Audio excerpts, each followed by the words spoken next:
आपले बंधू बांधव कोणी म्हणजे बौद्ध बांधव असतील, कोणी कोणा समाजाचे असतील, कोणा समाजाचे असतील, पण आपण सर्वांना बंधू म्हणून येतो.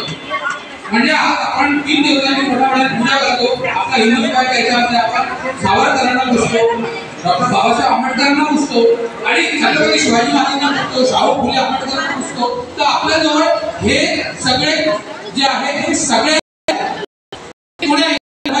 एका जाती पंथात बांधलेले नाही आणि त्याला बांधण्याचा प्रयत्न कोणी करू नये. मी एक छोटा माणूस आहे. आजही मी म्हणेन की माझ्या पदावर बसून एकपर्यंत मी आपली जीभ बोलू नये, माझी राहिली पातळी पाहून मला बोललं पाहिजे. पण हो, इथं जे जमलं आहे कमी लोक आता सध्या दिसत आहे वाढतील.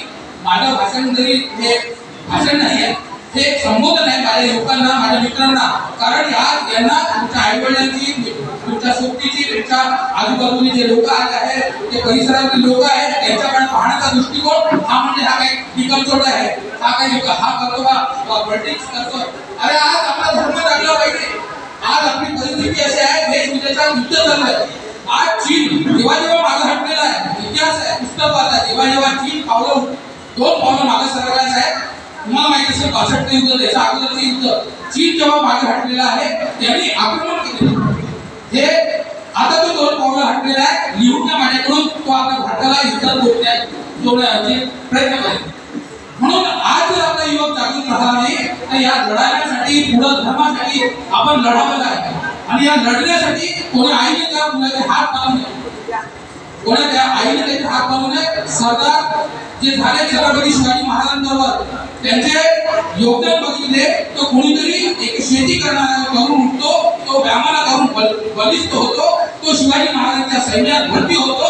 मग छत्रपती शिवाजी महाराज त्याला एक सरदारचं पद दिलं. तो छत्रपती शिवाजी महाराजांचा सैनिक बनतो. तो कोंढाणापर्यंत जातो. आपल्या मुलाचं लग्न सोडून तो कोंढाणा सर करतो. त्या कोंढाणा सर केल्यानंतर त्याच सैनिकाचं, त्याच सेनापतीचं नाव होतं आणि त्या कोंढाणा याला सोडून सिंहगड हे नाव ठेवलं जातं. कोणासाठी? तर सेनापती तानाजी मालुसरे यांचं. पण तुम्हाला माहिती आहे का, एक साधारण घरातून आलेला एक शेतकऱ्याचा पुत्र होता.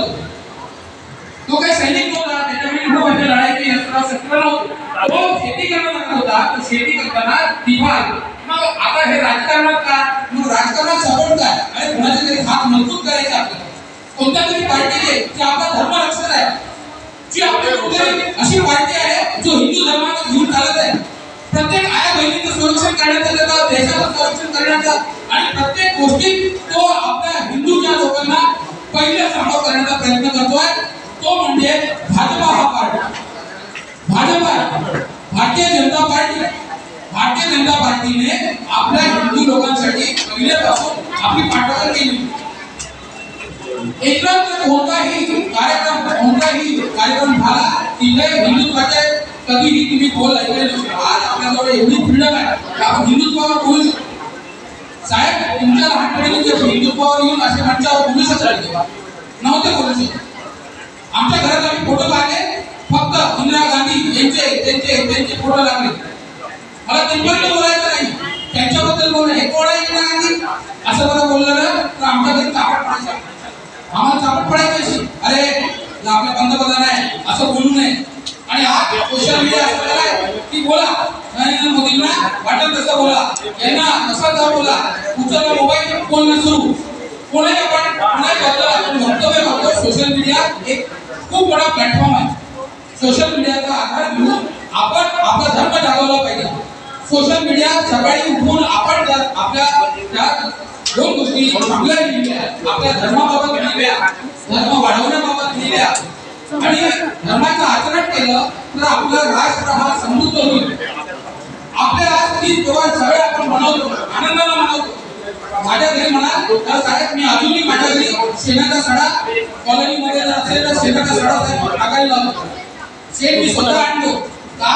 कारण हे कुचली आहे, हे आपल्याला सांगितलेलं आहे. माझ्या घरी मी शिंद्या लावतो. माझ्या घरी नाही, मी स्टँडर्ड डायरेक्ट असते शिंद्या लावतो. बरं वाटेल का? मी कॉलनीत आलो, 4 लोक काय म्हणतील, हे अशी कामं करणं, हे सडा टाकणे, रांगोळी घेते, थोडंसं करायचं नाही, कशात जास्त देव करायचं. हे आज आपली वातावरण आहे. पण जेव्हा आपण दवाखान्यात जातो त्यावेळेस आपल्याला देव आठवतो. जेव्हा आपल्याला दवाखान्यात जातो ना मग तेव्हा आठवतो मग देवाच्या मंदिरात जाऊन बसलेला असतो जप मान कोणाला जपासाठी स्वतःला नाही होतं मग त्याला एकदा महाराजांकडून जप करून देतो ना साहेब. मग आपण आपल्या देवावर काय विश्वास म्हणजे अटल विश्वास. मी अटल विश्वास ठेवला त्याच्या मला माझ्या आयुष्यामध्ये वारंवार प्रत्यय आला तो प्रत्यय अनेकदा मी असं म्हणून दाखवणार नाही. एक छोटंसं उदाहरण देतो की मला हनुमंताची भक्ती आहे.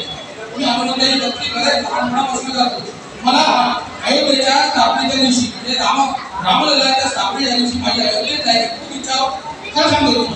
आणि त्या दिवशी काय झालं मला एका नाटकाचा ऑफर. मग मी तुम्हाला सांगतो की मी पब्लिकेशन मधून मी रिअल एस्टेट मध्ये आलो. श्री प्रफुल्लजी गाडगे यांच्या वात्सल्य ग्रुपमध्ये सेल्स डायरेक्टर म्हणून मी 16 वर्ष काम केलं.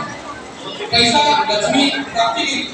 पण कुठेतरी काहीतरी वाटतच नव्हतं काय आयुष्यात करायचं काय आपण राहायला अजून करायचं का आपण एवढं करतो. आज सुपेंद्रसारखं कॉलेज मला बोलवतो. अनेक वर्ष मी एनसीसीच्या विद्यार्थ्यांना आजही शिकायला जातो साहेब. आजही माझ्या घरचे कामं सोडून विद्यार्थ्यांना काय शिकायला जातो फरक नाही सांगून देते नाही. त्यांना मी मोरल त्यांचा जो कॉन्फिडन्स आहे त्यांना ज्या सामाजिक गोष्टी आहेत त्या शिकवण्यासाठी जातो. आणि कॉलेज मला बोलवतो कॉलेज आजही बोलवतो. त्या दिवशी अशा मोठ्या मान्यवरात मला बोलवलं. मला आश्चर्य वाटतं साहेब म्हणून माझी नाही मी अजून लहान आहे. मोठ्या लोकांना नाही रे बेटा म्हणे तू काम कर आणि दाखव उद्या तुझ्या कामात मोठा होशील. हो मला ते वाटलं. आणि मी माझ्या आयुष्यातला एक क्षण माझा मी शंकरराव भोजनाची विनंती करून तरी त्यांच्यावर आपले स्थान करणार. तसेच मारुती पिंपळे यांना सुद्धा विनंती करून की त्यांनी आपले स्थान बजावून करणार.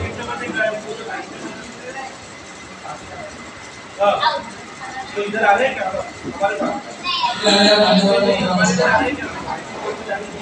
मारुती पिंपळे यांचे स्वागत सचिव धनंजय तहसीलदार विनंती करतो.